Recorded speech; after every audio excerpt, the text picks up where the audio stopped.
Adapun pasal ini menjelaskan tentang rukun sholat. Arkanus sholati, rukun-rukun sholat itu sab'ata asyara, ada 17. Jadi rukun sholat ada berapa? 17. Ada yang 13 ya. Kalau ini tidak dikerjakan, yang 17 ini, maka sholat kita satu aja nggak dikerjakan, maka sholat kita tidak sah, tidak benar, sesat, dan tidak diterima oleh Allah Subhanahu wa Ta'ala.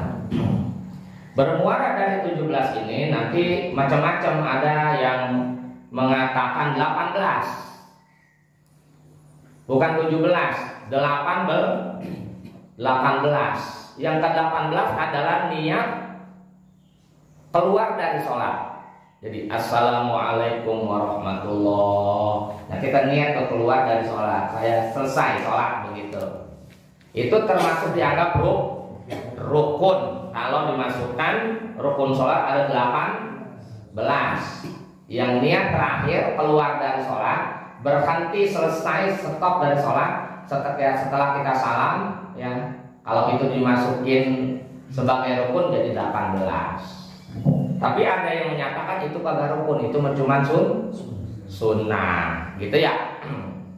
Itu cuma sunnah. Oh, dijelasin sebetulnya di kitab Az-Zubat ya kan. Ya. Seperti Fathul Qari dimasukin di situ tuh, ya, Az-Zubat. Dia ada yang 18, ada yang 17. Kalau 18 berarti niat berhenti dari sholat ketika salam terakhir, itu dia dianggap rukun. Jadi rukun sholat ada 18.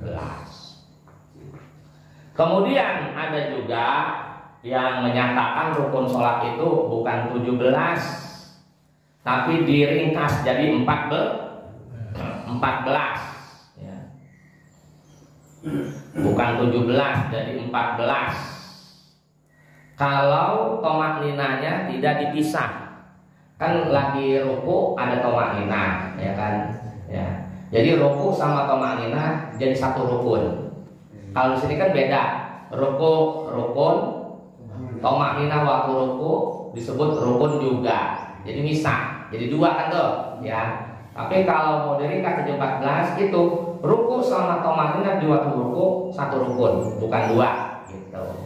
Sujud dan apa tomakninah, sujudnya satu rukun. Kalau di sini yang 17, ya. Kemudian tomakninah waktu sujud rukun lagi 2. Nah, kalau menjadi 14, sujud dan tomakninah waktu sujud satu rukun. Gitu, paham ya? Ya. Itu terjadi perbedaan pendapat begitu, tapi tetap rukun-rukun juga. Cuman ngitungnya aja, namanya perbedaan pendapat dari zaman dulu udah ada. Maka kalau kita ada perbedaan pendapat, biasa aja udah. Nggak usah, biarin aja. Mau ada yang lebaran luaran silakan.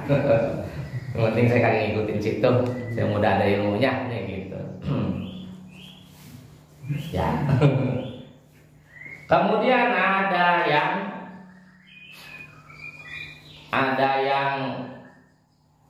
15 rukun.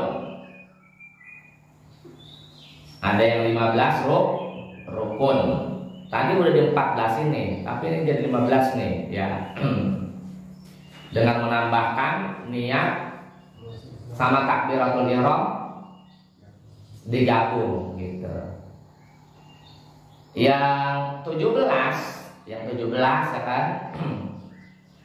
Ini apa namanya, niat sama takbiratul ihram ini beda. Niat satu rukun, takbiratul ihram satu rukun. Ya, ini digabung takbiratul ihram sama niat jadi satu rukun, ya begitu. Seperti tadi ini beda pendapat. Kemudian kalau Imam Ghazali lain lagi, ini mah 17 dengan menambahkan khusyuk rukun. Kalau Imam Ghazali ditambahin lagi dia mah bukan 18.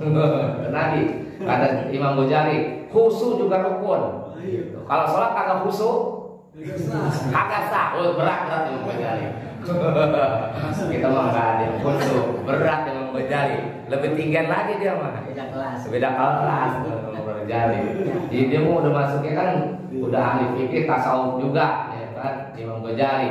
Makanya Imam Ghazali itu derajatnya tinggi gitu. Dia mah buat diri dia, bukan 15, bukan 18 tadi, bukan sampai di niat keluar dari sholat, bukan termasuk, tapi rukun juga khusyuk. Imam Ghazali berat ini mah kita. Iya, orang kita ada nyamuk gigit aja kita klopok baik ya kan. Kalau orang khusyuk mah udah begitu sampai Sayyidina Ali bin Abi Thalib dipanah. Ntar kalau nyambut panahnya saya lagi sholat, gitu. Iya, kalau kita kan dibius, Pak Dokter dibius gitu, biar kita cabutnya agak sakit. Ya, dia sholat dicabut kagak sakit, saking khusyuknya Sayyidina Ali. Jadi datang panahnya udah kagak nuncep di badan. Saking khusyuknya begitu. Orang khusyuk begitu kan. Udah amang luar sholat udah kagak diopenin gitu. Jadi nggak tahu tuh walaupun gempa bumi kita baru goyang dikit, udah kabur agak saking agak khusyuknya kita kan. Atau di hati ini goyang-goyang gempa bumi paling ini ya begitu. Kalau orang sholat kagak khusyuk, ya kita penting hati jauh.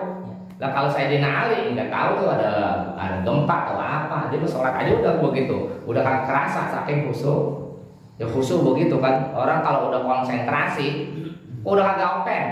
Kita makan khusyuknya kalau lagi ngeliat handphone begitu, dipanggil istri, bang, sampai 5 kali, apa saking khusyuknya kita, istri lagi kita kagak denger gitu.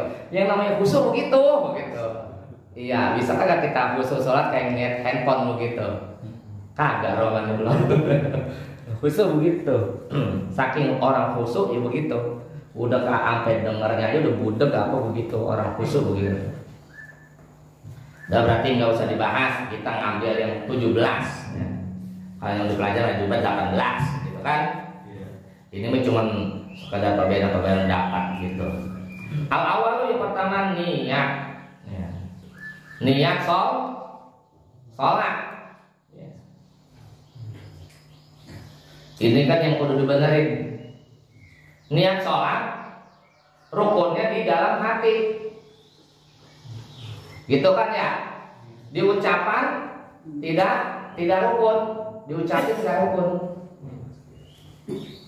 Cuman sunnah, diucapin nggak rukun, cuman sunnah. Ya, nggak apa Pak Haji Bakat dia mau masuk ya, dia masuk kerja.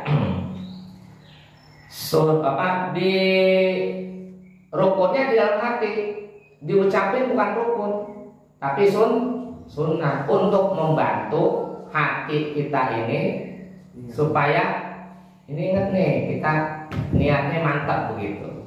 Maka dipakai sama kiai kita, usolli fardhu subhi rakaataini mustaqbilal qiblah ada lima ta'ala Allah begitu. Diucapannya cuma supaya siap hati kita nih meniat sholat. Nah, lagi Allahnya itu ya di hati baru niat begitu. Dan niatnya di sini wajibnya itu dibarengi dengan ucapan takbiratul ihram, itu niatnya.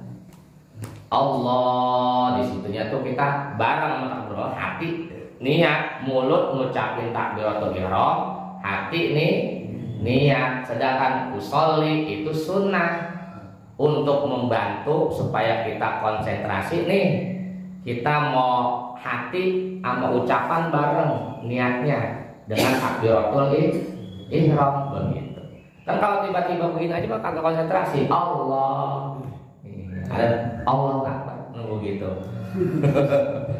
Allah Akbar nunggu gitu. Bagaimana mau bareng sama takbiratul ihram niatnya? Baru begini doang. Saya niat begitu doang. Udah bar gitu. Kan begitu ya. Jadi ketika niat itu kalau orang udah mengerti ilmu ini akan kehati-hatian karena ini harus bareng nih sama takbiratul ihram. Gitu. Kalau ini namanya kita kan ikut makmum nih, kita udah ketinggalan nih berburu-buru gitu. Kalau udah mau langsung gini, dia nggak usah ngejar tahu ketinggalan rukun aja Bang. Tetap niatnya harus benar itu. Berbarengan dengan takbiratul, jangan gara-gara oh Akbar. Akhirnya kagak berbarengan tuh niat di hati dengan takbiratul ihram. Kita kan pakai ilmu kita, gitu. Kita jangan membahas tentang mazhab lain. Kalau ada kata di YouTube apa mazhab lain begini, lu belajar nggak mazhab lain, gitu. Kalau mau mengamalkan mazhab lain, ya belajar juga bikinnya mazhab lain. Kan Imam Malik punya kitabnya. Nah, dari wudhu, sholat, beda-beda. Ya kalau kita melaksanakan Imam Malik, ya dipakai. Dia pelajaran dari Imam Malik. Nah kita nih konsentrasinya di Imam Syafi'i gitu kan ya. Seperti itu konsentrasinya di Imam Syafi'i. Jadi harus berbarengan pelayanan. Kalau Imam Syafi'i begitu. Jadi emang harus berimam kita. Kata ulama, pilih salah satu 4 mazhab. Mau pilih yang mana? Syafi'i, Maliki, Hanafi, Hambali. Tentunya dengan cara-cara yang ada di pelajaran itu. Kitab Imam Maliki punya juga kagak. Kitab, iya kan, kan banyak kitab Imam Maliki. Kitab bukunya ada. Di Indonesia kagak ada dan dijualin. Nah, karena kita macamnya Imam Syafi'i, konsentrasi Syafi'i. Maka aja Hambali beda, wudunya di Madinah beda terwudunya sama kita. Seperti itu. Jadi seperti ini gitu. Nah kalau kita macam Imam Syafi'i, Allahu Akbar gitu doang di hati kagak niat, ya salah niat sholat ya kagak sah begitu. Itu niatnya ya. Wajib berbarengan dengan takbiratul ihram. Asal yang kedua, takbiratul ihram, yaitu mengucapkan takbiratul ihram. Kenapa disebut takbiratul ihram? Sudah saya jelasin di masjid ya. Jadi kenapa disebut takbiratul ihram? Ini takbir yang mengharapkan melakukan sesuatu yang halal di luar sholat dan menjadi haram ketika kita sedang sholat. Makan minum di luar sholat halal, tapi setelah kita takbir pertama maka haram makan dan minum pada saat sholat. Karena pertama kali sholat para sahabat ya minum, ya makan begitu, sholatnya acak-acakan. Iya, zaman pertama kali Nabi ngajak sholat sahabat itu harus nih minum, ya, makan begitu acak-acakan. Ada yang ngobrol, bercanda, begitu pertama kali. Makanya di akhirnya lama-lama ada yang mabok, minum-minuman, ya.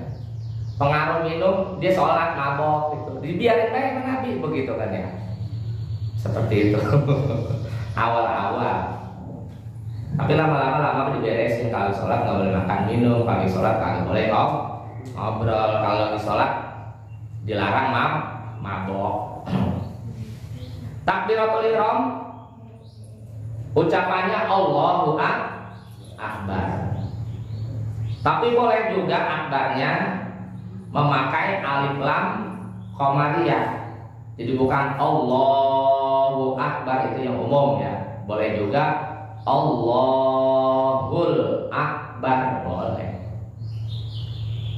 Asal jangan imam.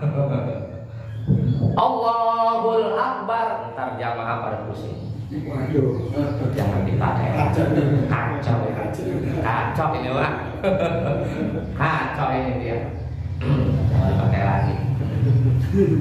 Padahal boleh, ya boleh. susah tuh. Iya kalau sendiri nggak apa-apa. Allahul Akbar boleh.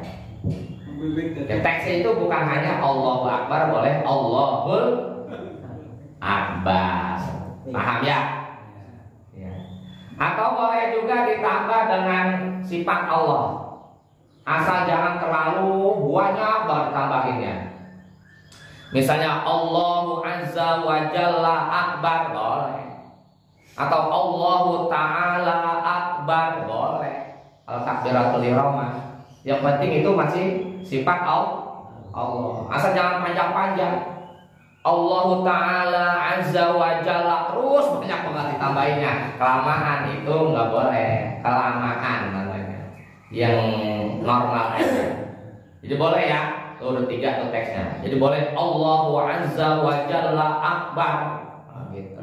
Apalagi ini jadi imam terlalu panjang mau ini bisa-bisa. Makmum. Apaan sih gitu.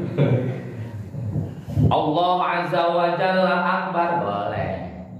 Yang kagak boleh Allahu huwa akbar ditambahin huwa. Kagak boleh.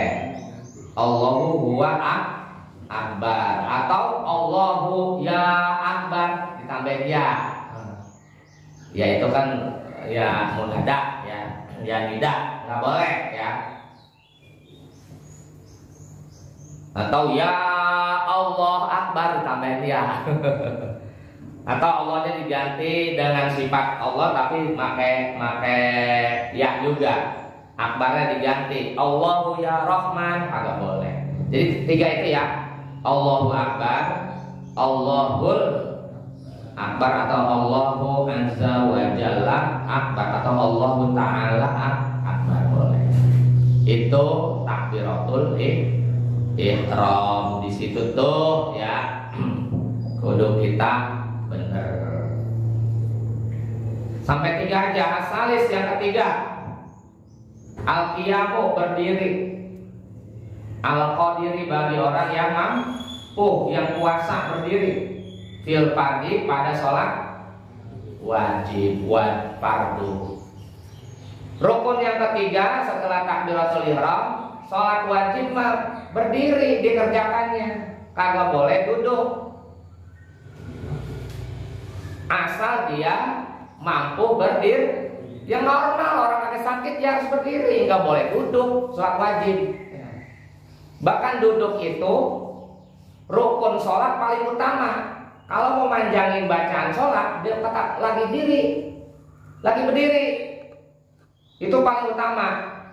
Habis baca Fatihah, dia baca surat yang panjang, tapi sholat wajib bukan sholat sunnah. Nggak ada cerita sholat sunnah, Nabi sholatnya paling lama. Kalau sholat sunnah tuh Nabi digambarin seperti memeras susu sapi. Set, berarti sholat sunnahnya Nabi cepat apa lama? Cepat. Maka benar sholat tarawih cepetin. Nggak ada tuh nyalahin kiai kita sholat tarawih cepet-cepet banget. Ya emang cepet Nabi cepet. Ngapain lama-lama orang sholat sunnah? Sholat sunnah lama-lama 20 rakaat, muak banget. Aja kapok orang. Iya kan? Ya emang cepet-cepetin. Kalau sholat sunnah tuh Nabi nggak ada yang lama, cepet. Yang lama itu sholat wajib. Itu pun sholat wajibnya yang dilamain ya dalam kondisi tidak mengganggu jamaah. Seperti itu.